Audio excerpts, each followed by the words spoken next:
Welcome back, everybody, to the Hey Alexa podcast. As we step into the new year, I wanted our first conversation of 2026 to begin with something simple but profound, that our greatest human strengths are our abilities to connect, communicate, and create. Today's guest has spent more than 25 years living at the intersection of those three things through higher education, leadership, international programs, and now as a keynote speaker and creator of the S.L.O.W framework. Gino Perrotte's work invites us to question something most of us never pause long enough to examine: the pace at which we live, work, teach, and lead. Welcome to the show. Thank you, I'm Alexa. really grateful to begin this year with you. Before we go anywhere else, I want to ground us here because slow can be misunderstood. This isn't about opting out. It's not about doing less for the sake of less.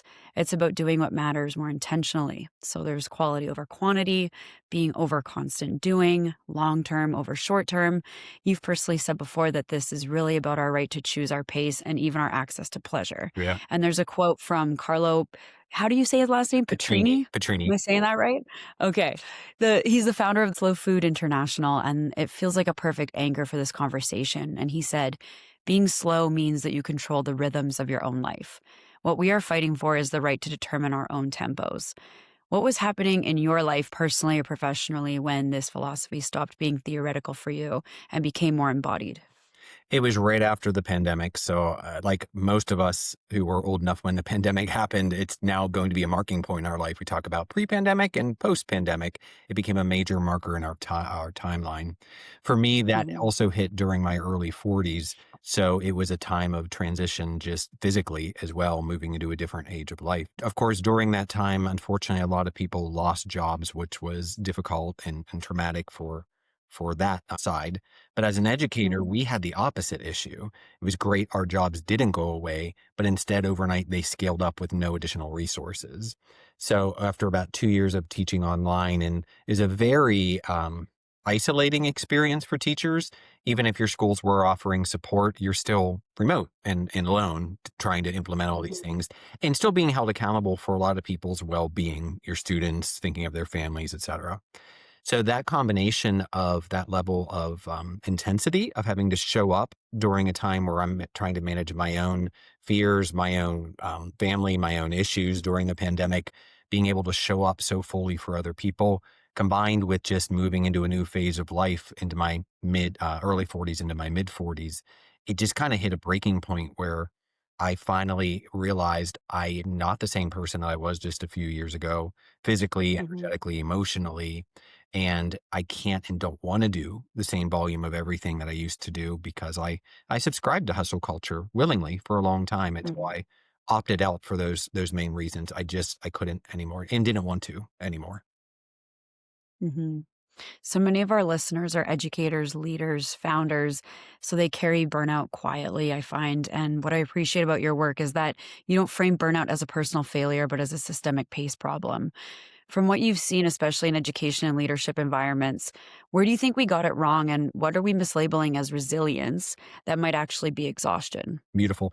First, to answer that, I have to go back and credit Michael Leiter, and it's from the Burnout Challenge, and forgetting the other author's name at the moment. But anyway, the authors of this book, they're the leading researchers for burnout. It's called the Burnout Challenge, the Burnout Challenge. And with that, what they point out is burnout, by definition of the World Health Organization, is three things. And this was very enlightening. I did not know this prior to 2021. Like I said, just realizing I can't and don't want to be the same thing that I used to be made me dive deep into this research. And this was enlightening. Burnout is a combination of all three of these factors showing up at the same time. That's key. One is exhaustion. But as a quick example, anyone who's been a teacher of any capacity, whether you're coaching sports or teaching traditional school, teaching is inherently exhausting. But that's not burnout, because you can go home and feel really good about what you accomplished today and be bone tired and drop into bed. So it's exhaustion, but not burnout. Step two is, so it's exhaustion followed by cynicism. Cynicism is that I have negative attitudes towards my work and or the people that I work with. And then the third thing that tips you over the edge is inefficacy, which means I am not and don't believe that I will ever be able to be good at the work that I do. So when those three Mm. things show up at the same time, that's actually what this syndrome is, which is classified in 2019 by the World Health Organization as a syndrome Mhm. pre-pandemic, because Mhm. post-pandemic, it's not going to be less. It's only going to escalate into more. So resilience is the ability to recover from and go back to a baseline. So if you are exhausted, then at least in theory, you should be able to rest, get a good night's sleep, maybe take a day off, Mhm. and then you get back because emotionally you're still good. You're just physically tired. But burnout's Mhm. hitting on three levels. Exhaustion is often going to be physical. Cynicism is going to be emotional. So you're now in a negative place emotionally. And then inefficacy is also hitting your self-worth, which would be a mental concept of who you are. So you get Mhm. like a triple whammy. And as they point out in the Burnout Challenge book, that it is not an individual problem, which is really where our culture goes wrong. Like you said, it's like a personal failure. What they're Mhm. saying is that it is a systemic problem. And they use a beautiful metaphor of a canary in a coal mine.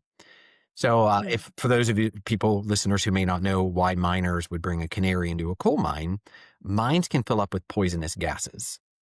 A canary is very sensitive, more sensitive to the gas than humans. So if your canary dies in the cage while you're in the mine, that's your warning sign Mm. to get out, because if you stay inside with that poison gas, you too will eventually die.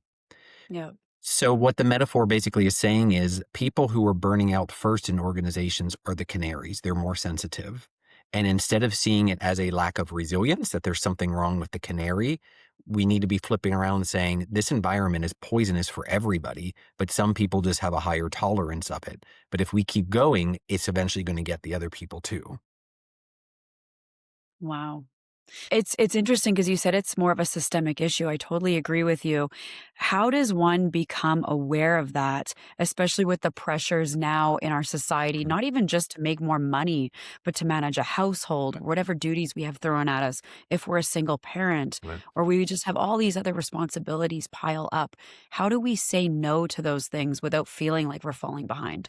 Yeah, big answer. I don't think there's only one answer, but what I Mhm. largely see, so like from a big perspective, is what the importance of media and marketing does for a society, for a nation, for a culture, is it provides the overarching narrative, meaning it provides the stories that are first told to us, but then we become the Mm. storyteller to ourselves when we embody those narratives. So we end up telling ourselves, to be happy, I need to have a 4-bedroom house because I have 4 kids and they all need their own bedrooms. They all need their own bathrooms. I mean, that's not Mm. true. I grew up in a 5-person household with 2 bathrooms and we shared Yep. bedrooms, right? So this Mhm. narrative often in Western culture is based on consumer. We need to sell you stuff. You need to spend money in order to have a good life. So when you embody that narrative, that's where I think you need to start picking apart and saying, how much of this is really mine? Meaning, I've done some deep work to know what I individually really, really do like and need to be happy. And that Mhm. may or may not align with, this overarching narrative that's being told. So once you start basically separating, I think this is the sound bite for everybody, separating needs Mhm. from wants. And that's what marketing tries to confuse. It tries to get you to believe that your wants are your needs. And Mhm. the need stuff you really can't say no to, but you can try and come at different angles from it. It's the one stuff that you can quickly chop off the top. Mhm. It's so interesting because I heard on another podcast, it's in alignment with what you're saying is it's humans are weird like that. They will look for more freedom, Mm. but inconvenience themselves in the short term to get something they technically already could create for themselves. A really good proverb was it was a Mexican fisherman and an American visited from overseas and they went on a fishing trip together. And every morning, the fisherman explained that he would wake up in the morning with just him and his boat and he'd catch fish and bring it home to his family and spend that time with his family eating fish at the table. And he goes, well, that's dumb. He goes, why don't you go into town and hire 3 or 4 of your friends and get their boats Mhm. and get more fish and then turn that into a business and then scale it commercially. And then you'll be able to sit down with your family and eat a fish and wake up every morning and go out on your boat and enjoy the sunrise. And he goes, why would I do that? I already do that. And I find we already have what it is we're seeking we're looking to consume subconsciously in order to get what's already right in front of us and what matters the most. You said that very nicely. Yeah. It's a good question to ask yourself. If this were my life, if this was the house I'd have for the rest of my life, if this was the car I drove for the rest of my life, what would be accessible to me in my life now going forward? Yep. Um, I think in order to gain more access and insight, it's a perfect moment to introduce your SLO framework, not as a productivity tool, but as a human centered orientation to life and leadership. Can you walk us through what SLO stands for and why each element matters? Absolutely. So I'll give you all first a little bit of background building into how this Please. developed. So you already heard the story about what was happening around 2021 for me, coming out of the Hmm. post-pandemic, feeling some burnout from being an educator, and then seeking some type of solution. And the books that I started reading were first based on burnout. Then that led down a rabbit hole in a good way to Hmm. rest. So rest as an antidote. And then rest started automatically becoming adjacent to the overall slow movement. So some quick background for people. A lot of people have probably heard of the slow food movement, which is how internationally this whole thing got started by Carlo Petrini. And it started Hmm. in Italy in 1986, if I'm remembering the year correctly, in protest for the first McDonald's opening in Italy near the Spanish Steps. So it's, fast food. That's Yeah. where it got its slow food movement because it was the Yes. counterpoint to McDonald's being fast food. And what they valued, which was important at the time and still important, is eating Hmm. organically, which in the 80s, for those of us who were old enough to remember, that was new in the 80s. Organic is now Hmm. big business everywhere, but that was a new idea in the 80s. It's about eating locally and eating Hmm. seasonally, and that is the most healthy but also the most enjoyable, and having a relationship, not taking shortcuts to cook your food. Don't buy canned beans, actually cook the Mm. beans, understand how long it takes to do it. So that's how it got started, and then all of that started branching out. So today we have Slow Cities, which actually has a designation. You can go on a Slow Cities website and see where they are around the world. um, No way. yeah. Slow That's cool. Pedagogy, which, interestingly, since you're Canada-based, you and I had chatted about Hmm. this when we were doing the pre-call, is Yep. several Canadian teachers have actually published, and the Slow Pedagogy is very intimately connected to Indigenous ways and Indigenous teaching. Hmm. So it's very fascinating to see what positive things happen when we go for depth and not breadth. And then the slow travel is now becoming a trend on social media. Hmm. So for me, that was my natural thing. Okay, I'm going to rest. And I have another book to mention by Alex Soo-Jung King Pong. Anyway, the book's called Rest. I may have butchered Alex's name. Highly Okay. recommend the book, just simply called Rest. Yeah. And he talks about all the kind of different types of rest. Rest isn't just sleeping and napping. Rest is also exercise. Rest is Mm. sabbaticals. So building into where I go, um, I had been teaching in New York for about 10 years, and it's an expensive city. So I said yes to everything. So I always had enough income coming in. And kind of what you said, I did the self-assessment after the pandemic ended. What do I really want in my mid 40s? And what I want is to rest. What I want is to Mhm. enjoy my life that I built for 25 years as an adult. And so I started taking my sabbaticals to Italy and doing crazy stuff. And what I mean by that is people would sometimes think, you go to Italy 2 weeks, that's great. 2 weeks isn't good enough for me. That's a vacation. That's not a sabbatical. Mhm. So the crazy thing that I did was, oh my gosh, I went for the entire summer. And I Nice. budgeted to be able to be there. It's not as expensive as people think it might, has to be. Yeah. So I did that for 2 summers, summer 24, summer 25. And this past summer, I specifically booked a 10-day period at this castle that I fell in love with in southern Italy. It's up on a hill. You're overlooking the sea. It's like a step 500 years back in time. And that Mhm. was a 10-day period for me to carve out writing. And that all of this is leading into exactly what your question was, the slow framework. Yes. So where this leads Yeah. is by placing myself in a slower rhythm out of the hustle, frenetic, money-based culture of New York City and into this 500-year-old castle. It put me in a mindset to really start to synthesize all of the information and favorite quotes I've been Mm. gathering, the research I've been gathering, the blogging that I've been doing, and it all came down to this slow framework. So the slow framework is basically an actionable way for people to start to slow down. So we tell you to slow down, but how do you do it? It's an acronym. Okay. And the acronym is based off of the research and all of the books that I've been reading. So S is savoring. And this is one of my favorite practices. And savoring is an emotional regulation strategy, which would simply be if I'm Mhm. eating right now, instead of working while I'm eating and just putting food in my mouth for calories, instead, I'm going to pay attention. I'm going to use my senses. What does this food smell like? What does this food taste like? So, what that starts to do is it gives you access to pleasure in the moment.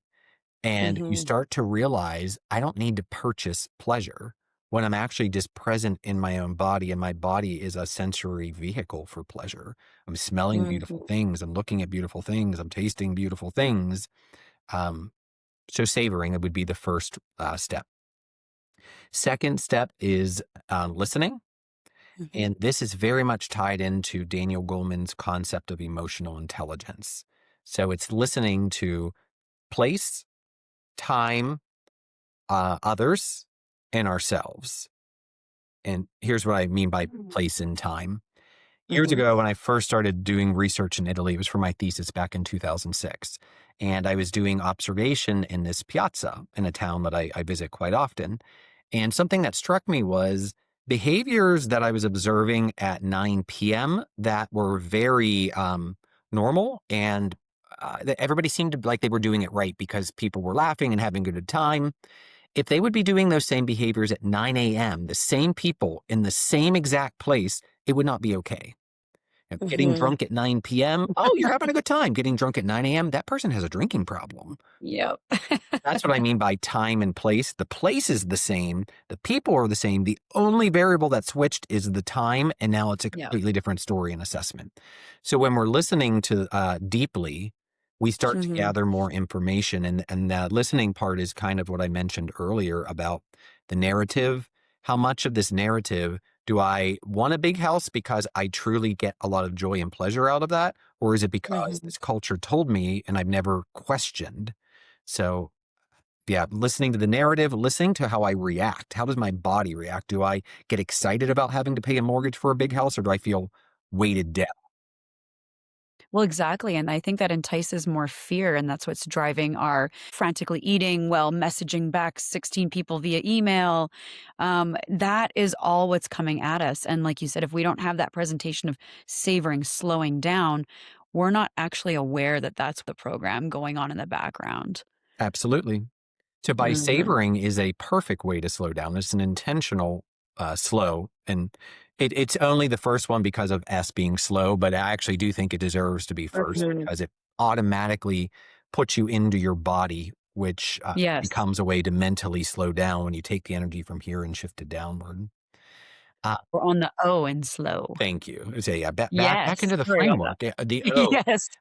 openness, and Very I wrestled with a couple different, like each letter could have been something a little bit different, but Mhm. openness kind of hit the most because it came closest to curiosity, which Mhm. is important in gaining new information because, again, our senses, whether it's hearing to get new data or reading to get new data with our eyes or feeling something new, new textures, which is why I love going abroad because there's always some kind of new sensory stimulation, new sound, new Mhm. word. This curiosity and this openness really does have the power to transform you. And Mhm. slowing down gives you that chance to become somebody else. It's that pause. And so when you have an openness, you start to realize again through listening that there are new ways of being, new ways of behaving. Um, Mhm.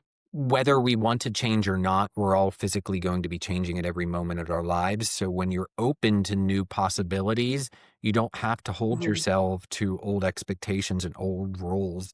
Like I said, I Mhm. couldn't be what I was at 35 but when I'm 42, and nor did I Mhm. want to be anymore.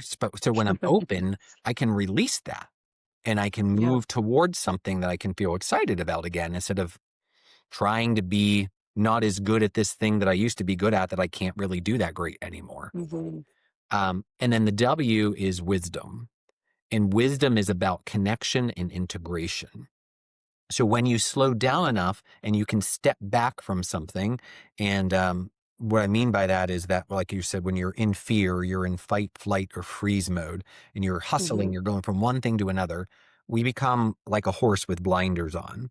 So we miss all these other potential things off to the side. We only see a piece of the story, not the whole picture, which changes the way we think, feel, and behave. So Mm. wisdom allows you to drop that off to see more pieces of the puzzle, which automatically changes the story because it's now a more complete Yeah. story. And now you have more options. Yeah. Then that you get a way more generous assumption about the world too, and just the people in it and how everyone's interacting with all of these different lenses or blinders on, as you would say. Um, how do you stay open, if we're going to go back to the O, without needing certainty? That's an excellent question. So, listeners probably don't know too much about my academic background. So, I've been teaching for over 18 years now, and my field's called interpersonal communication, also called human communication. There's a theory called uncertainty reduction theory. And it Mhm. says that humans don't like uncertainty. It makes us feel anxious. Anxiety doesn't feel good. We're motivated to feel good. So you tend to do one of two things as a human. You either have Mhm. to change what you know about it or change what you do about it. So the thing that we tend to do is that we're going to start collecting data to become more certain. Well, as Yep. we start to collect data, we will either collect data that we don't know is true, but aligns with Mm. what we believe about it, and that'll reduce Yep. our anxiety. Or we're going to collect accurate information and be willing to change and align with that new information. Yep. So the question is, how do you stay open during uncertainty? For Mhm. me, the only thing that's certain is that I can anchor myself in, I know who I am, and I'll get back to that in a moment, what I mean by that. Mhm. And I know that nothing is going to stay the same and nothing that I see today is going to last forever. Mhm. So if all of this is going to disappear at some point, then that's a certain thing. I can anchor 100%. that it's going to be a clean slate one day. And the interesting thing is, a lot of the things that appear certain really aren't either. There's an illusion of certainty or safety, like the number in our bank account that could go away tomorrow. God forbid someone you care about is no longer in your life the next day. The job that you love so much, it could be gone tomorrow. Your ability to move freely in the world. Yeah. So there are so many things under this veil of certainty, and we feel so comfortable and confident. But that's why when things change, I think people have such a hard time naturally adapting to them because they're so hardwired to think this is certain, this is forever. And really, that's not true. Nope. Right. And I think that's something leading into wisdom that it offers us, that recognition that there is so much at play in this universe that we have no control over. If we slow down, we can really adapt to what's going on around us. We don't have to like it. But again, Huge. we fare better. Yeah. Separating from liking, yeah. I don't have to like 100%. stuff, but accepting that this is the way that it works. And Yes. yeah, What would you say wisdom offers that speed never can? wisdom, I believe, I would classify spirituality, religion in wisdom. Mhm. And I see a movement in my newest students. It's interesting. The 18-year-olds that are sitting in my classroom are different Mhm. than the 18-year-olds 4 years ago, right after the pandemic. These Mhm. new 18-year-olds are the first in 18 years of teaching that I see that it's circling back around. They are thirsty for a philosophy. They're thirsty Mhm. for spirituality. Sometimes for some of them that surfaces as religion, but they're asking Mhm. those big philosophical questions. Why are we here? What are we doing? So Mm. ask me your question again. I got a little bit off on the wisdom. No, I appreciate that. What does wisdom have to offer that speed never can? That we are organic beings. We're not the machines that we've created. Mm. Everything organic has a cycle and a season and a birth and a death. And I think a lot of what we're creating, we're wanting to create Mm. versions of ourselves, like these virtual things that allow us to be the illusion and the fantasy. Yeah. If you want to be 30 years old forever, your avatar can online. Yeah, Exactly. you create, but you're missing real life. That's not real. That real life is nuanced and interesting and growth. Um, so speed doesn't recognize the seasons and the cycles. Um, that even just the rhythm to rest. If I'm Mhm. remembering right, I think it's only like 3 days, but we can't live that long without sleeping. Like with prisoners of war, if they want to break you, they Oh, won't yeah. let you sleep. They starve you of it. Yeah, that's Yeah. how they're going to get you. Humans have to sleep. So these natural rhythms, I think, is what we're missing when we're speeding up. We're just so disconnected from our own physical bodies. And slowing Mhm. down allows you to feel that. It goes with the wisdom of listening. So that's why it is all integrated. When you slow Yep. down, you can hear your own body better. Yep. And I have an example of that. So on that 10-day writing retreat that I did for myself, I take myself to this island. I'm at the castle. I don't Mhm. have to leave the castle if I don't want to. The grounds are pretty extensive. And I realized after probably like a week there that I hadn't taken any transportation but my own 2 feet. No bicycles, no scooters, no taxis, no boats, Mhm. nothing, which is completely different than New York, where I'm always jumping on some kind of train. Yep. And the listening was much better my back felt because of the movement, being able to move my own Mhm. legs so much, less sitting, less stationary, and acclimating to the rhythm that our bodies sync naturally. If you have music on in the background, before you know it, you're tapping your toe, even if you're not trying, Mhm. to the beat. Um, so we acclimate to the rhythm of our transportations as well. And adapting to my own 2 feet where there really was no rhythm other than the environment around me. I wasn't having to sync to a speed that wasn't natural to where my body was at that day, at that time. How fast Yep. or slow did I want to go? I got to make that Yep. choice. Exactly, you get to set the pace. You were talking about speed and flying through things, cycles. They're so constant in what's around us in nature. I'm in Canada, so we experience winter. If we were to speed in our cars on an icy road, we would crash. So Yeah. there are things around us that naturally slow us down. Yeah. And maybe people believe this, maybe they won't, but I do believe that there are circumstances in our life that are trying to slow us down. And the longer we push that away, other things bubble up, whether that's disease, burnout, as you would call it, when you're all those three things are alive and we're depressed and we just can't do it anymore. That's a really clear sign because it's something saying, halt, stop where you are. This has to stop. It's winter outside, there's a blizzard, and you are just gearing through it like it's a summer day. The question I think that most of us only have a general. I'm speeding towards more money. I'm speeding Yeah. towards buying a home. So in order to do that, I need more money. So I'm speeding towards more money in order to do that. But then, like you said, is Mhm. there other ways? Could you actually reduce your expenses? Do you need to have 5 streaming services? Can you cut it down to one? So you don't actually need to Mhm. go out and do more work. You actually need to consume less stuff. And you're going Exactly. to make an income from the money that you're saving without having to actually do any more work. Precisely, and slowing down, we could definitely get a better feel for those things that we could X out that would make our lives less stressful. I'm going to circle back to when you were returning to Italy on your sabbaticals. What is going to the same places year after year taught you about communication, creativity, and leadership that no classroom ever could? Yeah, classrooms, it's a double-edged sword for a classroom. Classrooms are designed to close all this outside world out, which partially is Mm. true because technology tries to bring that in. So going somewhere, you drop yourself intentionally into a space where you Mhm. don't have control. And Mhm. there's a fantastic book. I didn't know I was going to be dropping all these books here, but I this love one it. I do know the author's name. It's Craig Storti, Mhm. Storti, and it's Why Travel Matters. It was published about 10 years ago, 2015 or 16. And what Mhm. he talks about is why it matters to be a traveler, not a tourist. Mhm. Tourism consumes, tourism isolates, tourism curates. Travelers go with the intention of being changed, Mhm. and they drop themselves into those situations where they can change. So for me, the first thing that travel does is it teaches me something about myself every time I go. And a lot of people have written about the transformative power of travel. So the communication piece, part of what we do when we communicate is we establish identities and we maintain identities. That's a major Mhm. component of what communication is about. This is who I am. This is what I need. This is who you are. And we keep this thing going with the process called communication. So when you leave your home country, so I was born and raised in the United States.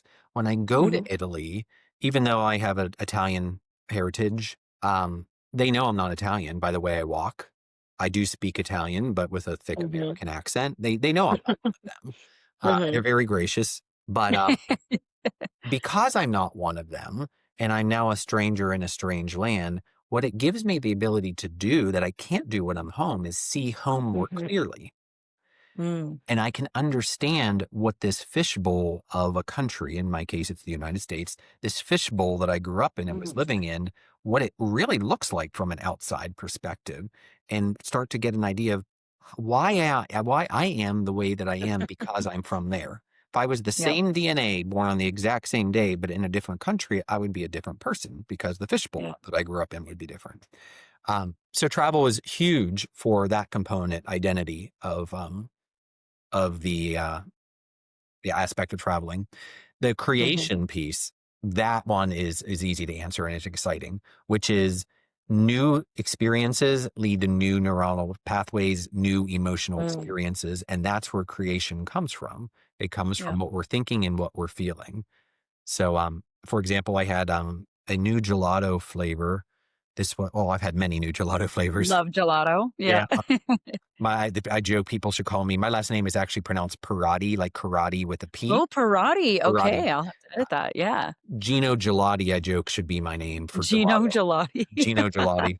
But there's a flavor called Medlar Nesposa, I think. Medlar is what the Mhm. British call it. It's a fruit I never even knew existed. I've never tasted it in my life. I've never seen Mm. it, but I had to give it a shot. Kind of like an apricot, in my opinion.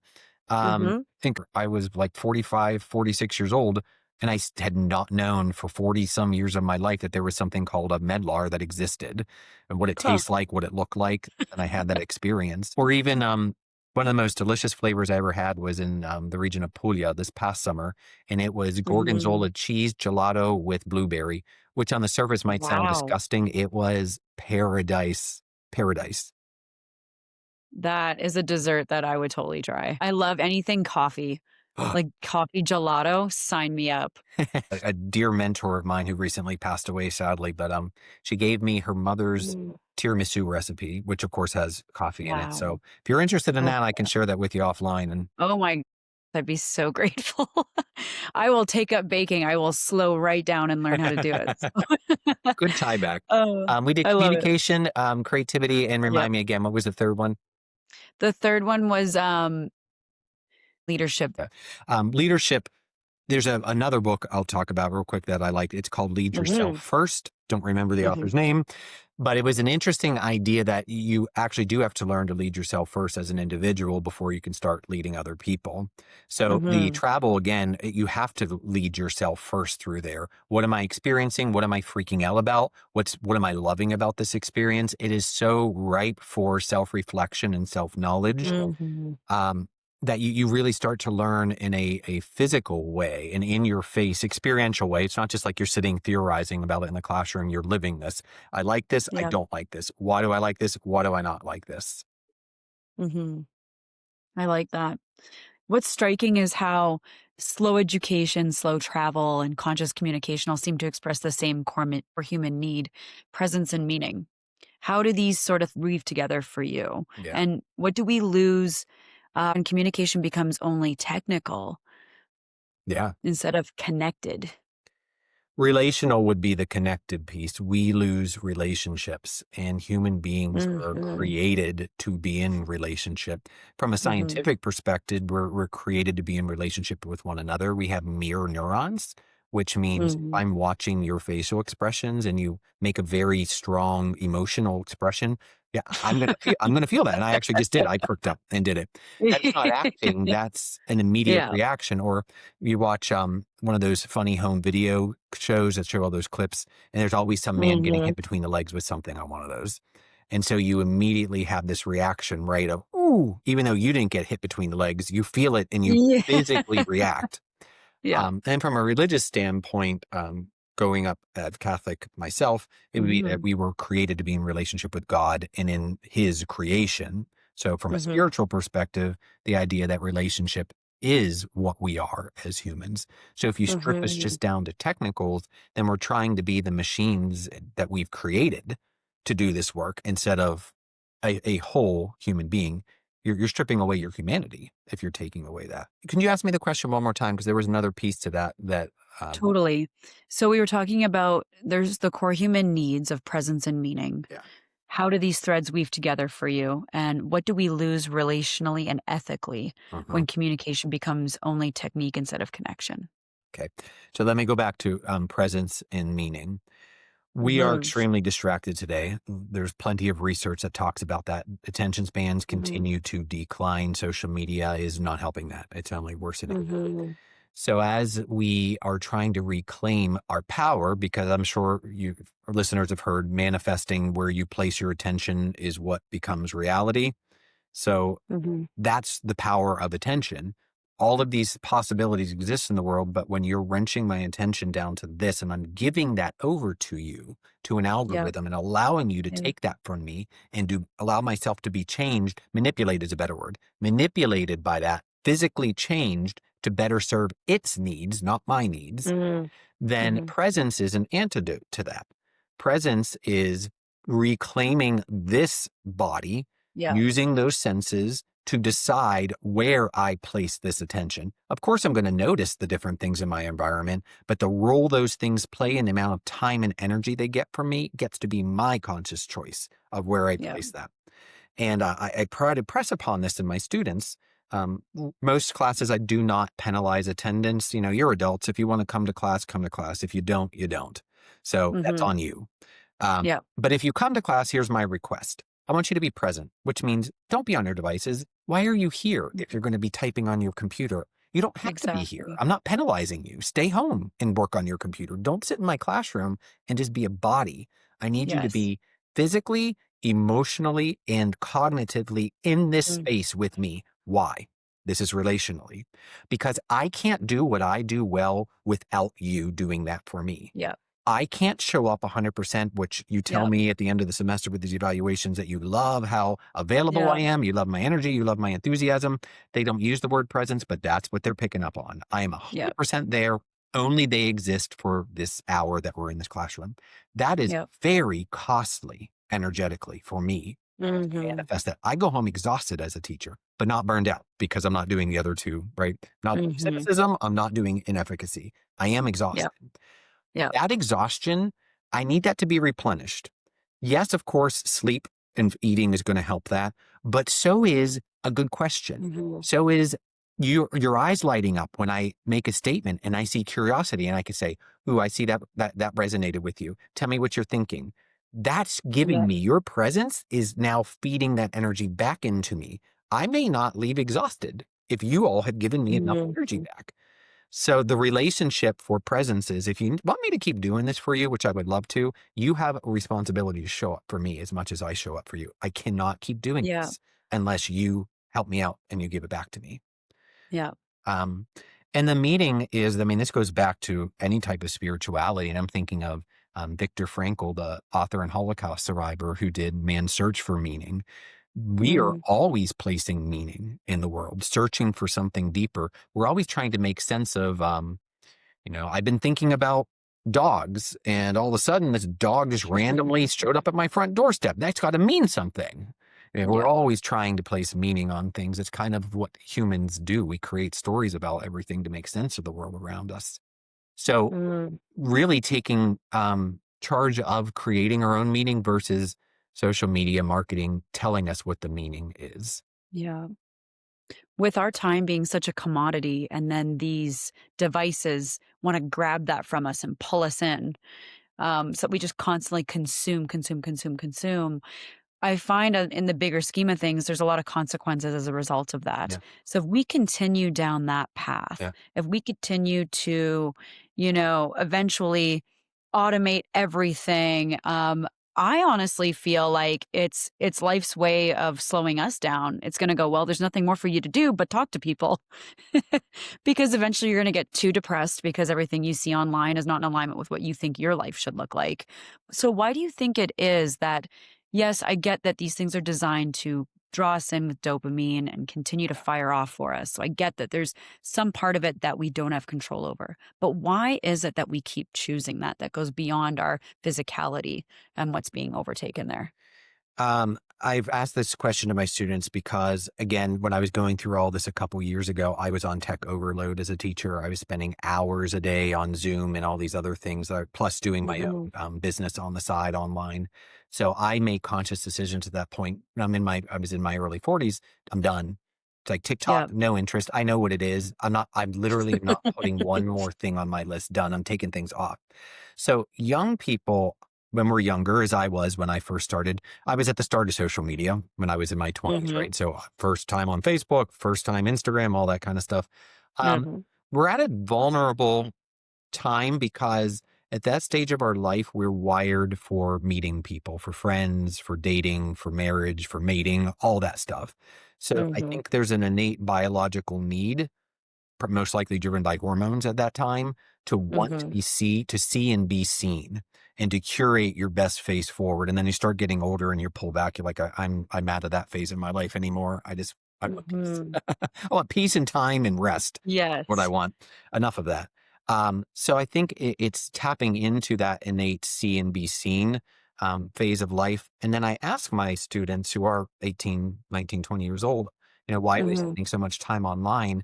Because it's the game that everybody else is doing it. So if I show up not on social Mhm. media, ready to mix and mingle with my peers, but none of them are ready to mix and mingle with me, but they all will talk to me via the app.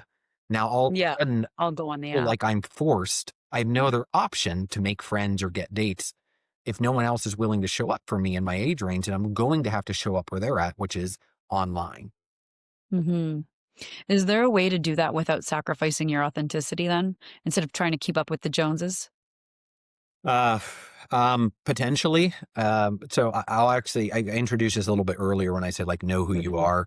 There's a really cool Mm. free online assessment. It's called viacharacter.org. It's values in action. Mhm. viacharacter.org. I have no affiliation with this. I just use this tool in my Mhm. teaching. They have a 24 item assessment. It's a free online 10-minute scientifically validated assessment. So when you're done, there's 24 values that they've created. So you will get a unique ordering of those values based off of how you've answered this assessment. And I always say like zoom in on the top five-ish. That'll give Mhm. you the core things that are most important to you. One of Mhm. mine, for example, this is a semi answer to your question. Appreciation of beauty and excellence is one of the 24. So everybody will have that value show up on their list. For some, it'll be number one. For some, it'll be number 13. For some, it'll be the last 24. Yeah. For me, it shows up in my top five. I think it was three or four in order of importance. Um, Everything, I want the world to be beautiful. I don't want just Mhm. clothes that are warm and functional. I want clothes that are beautiful. I don't want a building that's just going to stand. It needs to stand and be beautiful. I don't want to date someone who's just smart. You need to be smart and beautiful. Don't give Mhm. me food that's just delicious. Arrange it on the plate so that it looks beautiful. It's such a core Mhm. important thing to me that's not going to be for everybody, but for me it is. So that is Mhm. authentically, if I cannot present myself in a way that I think is beautiful to the world, and if I cannot be surrounded by beauty every day in some way, I am Mhm. not going to be happy.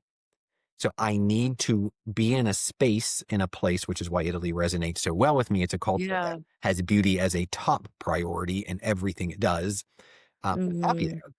So the authentic thing is, I think you can show up in some of those spaces, but you need to know what your top values are and you need to know what your goal is. So maybe it's, Mhm. I'm going to use this particular app because it is specifically for inviting people to parties.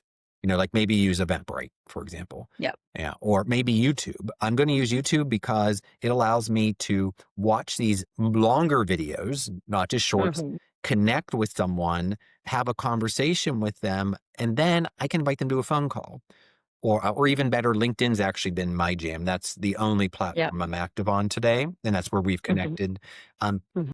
so if you go in knowing what your values are, what you really want that's important, you can go in and leverage that platform so that you use it for your benefit and not be manipulated by it. I like that answer. And it's very clear when you talk about beauty, it goes beyond even just the surface of the appearance of something. Of course. It's texture, it's substance, it's depth. Yep. And that goes for personality, a place, like the moss growing on the sides of the cobblestone, Yep. built towers and Yep. and like all those beautiful churches and just stunning little intricacies that, like, again, if you don't slow down, you're not aware of that they exist. So I really, really like that. Is there anything from this Eat, Pray, Love experience that you think we haven't covered that you would like to touch on? My guiding word, to be already touched around presence, but that is my chosen guiding word for 2026, showing up being more present in those three components, being Mhm. physical presence, which is kind of hard not to do, but where you Mhm. are is where you are. But the savoring piece goes deeper with that, connecting to your five Mhm. senses. It's the cognitive presence. That's the biggest challenge for me is how do I be mentally mindfulness here now instead Mhm. of projecting. My job is so much forecasting into the future. What am I going to change for the future? What do I need to do for 3 weeks? What do I need to do today to get them ready for the end of Mhm. the semester? So for me, my biggest challenge, and maybe it is for some of the listeners, is how do I get my brain to be here Mhm. now? Um, Mhm. the listening helps with that one in the slow framework. And then the emotional piece of being present as well, letting go of things Mhm. that doesn't serve you in the past, um, allowing those new emotions and new attachments, emotional attachments to arise. That's what I would invite listeners to do. So I think that's actually what I would like to end with, where everybody is. If you're on LinkedIn, I invite you to connect with me. You see my name here, Mhm. Gino Perrotte, Perrotte, and I've been writing for the last 2 years all about sabbaticals and the slow framework, Mhm. giving practical ways that you can slow down. And I always love a good conversation on LinkedIn. I love that. One more thing before we close. Can you share that practice, the idea of savoring and telling the story of the snowfall in New York City and how storytelling itself becomes a way of slowing time? My wonderful, beautiful niece turned 21 in early December. So, as a gift, I brought her and her boyfriend to New York for a weekend to stay with me. And Mhm. we had a snowstorm that started magically on Saturday night, December the 13th. I was walking down Fifth Avenue, showing them all the Christmas decorations, going to Rockefeller. It was a nice light snowfall. We go to That's bed, we wake awesome. up that morning, insane amount of snow, like 4 to 5 inches. And Wow. it looked like flocking. You know what flocking is? That fake Mhm. snow they spray on the Yep. trees, and it's like, "Oh, come on, this is Yep. totally fake." It's not. I now know that's not fake. They are trying to capture a very rare thing that actually does happen. Also, Mhm. we had lunch plans for like, I don't know, 1:30ish, something like that, in Midtown New York, and we get off the subway, we're a little early, so I said, "Well, let's walk up towards Central Park. We got some time to enjoy." So I have never seen, and I have the pictures of this on LinkedIn, never seen Mhm. Central Park. Every snow branch, not just every tree, every branch on every tree had 3 inches of snow on it. And the That's amazing. golden sun, it was magic. So I called the restaurant immediately and I said, we're going to be 15 minutes late. So we'll see you, whatever, 1:45 instead of 1:30. Okay, no problem. There is no Yep. way we were missing that moment because if we waited 2 hours, that snow would be off of the branches, the light would be different. Mhm. That's the savoring. And of course, my niece still talks to that now, like 3 weeks later, of just that moment of how it's magic. Mm. And the magic of it, I believe, is the ephemeral nature. And it's the idea of something is only momentary because that's actually what we are. That's what every organic thing Yeah. is it's just a moment. Some moments are longer than the other. But when we savor it, you can really appreciate it and not hold on to it. Hold on to the I memory, think the feeling, but not to it. yeah. I think kids are really good at that. That's why they make the holiday season seem so magical because they'll point out the snowflake and how intricate it is, or they're just so present in time. I remember a drive that was 20 minutes felt like 6 hours Yes, yes. because you're just so present. You're watching the raindrops down the window race each other to get to Right. the bottom. It's just a reminder that we don't lose that. And is so much in our environment around us that if we just look up, especially off Hmm. of our devices, Hmm. is Mm-hmm. just there for the taking. Thank you again for this conversation, not just for what you shared, but how you shared it. My It felt like pleasure. an embodied reminder that rest, joy, and present aren't indulgent and they're foundational. So, to our listeners, if there's something in this conversation that softened you, stirred you, or gave you permission to slow your pace, please hold on to that. This is the Hey Alexa podcast, where curiosity slows us down long enough to listen, and we'll see you in the next conversation.